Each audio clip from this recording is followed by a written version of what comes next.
রংপুরের পীরগাছায় অ্যানথ্রাক্স রোগে আক্রান্ত অন্তত অর্ধশতাধিক মানুষ।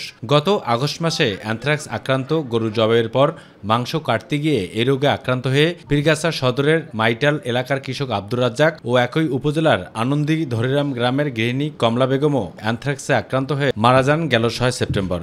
তবে এখনও এ রোগে ভুগছেন তার পরিবারের আরও ৩ সদস্য। চুলকাইতে লাল হয়েছে, আমি অতটা ট্রাই করিনি। সবাই ডাক্তারের কাছে দেখাও, ডাক্তার কাছে ধরে গেছি, তাহলে হোমিওপ্যাথি ওষুধ খাও, কাটা থাকলে বাড়ে যাবে না। 3 দিন ছিল জ্বর, থাকার পরে মনে করেন যে মারা গেছে। অফিসে গেছি, অফিস থেকে কোনো সহযোগিতা পাই নাই, কোনো ওষুধপাতি দেয় নাই। গেল ২ মাসে পীরগাছা উপজেলায় ভয়াবহ অ্যানথ্রাক্স রোগে আক্রান্ত অন্তত অর্ধশতাধিক মানুষ, আর এ রোগে আক্রান্ত হয়ে এখন পর্যন্ত মারা গেছেন প্রায় ২ শতাধিক গবাদি পশু।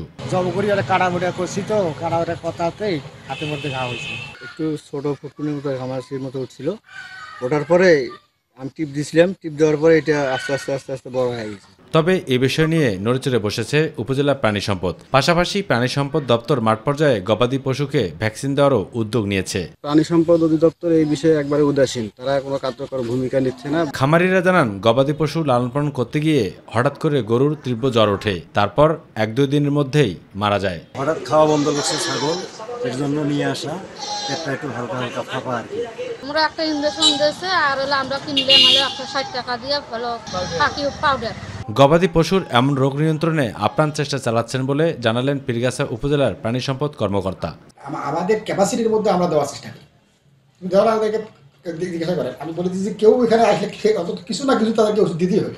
তবে এখন পর্যন্ত পীরগাছা ও আশপাশের উপজেলায় প্রায় ৩৫,০০০ পশুকে টিকা দেওয়া হয়েছে বলে জানালেন রংপুর জেলা প্রাণী সম্পদ কর্মকর্তা।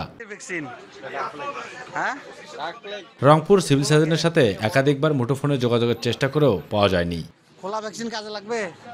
অবু সতপু, মাই টিভি। হাতে করে ভ্যাকসিন নিয়ে আসবে লাগছেন।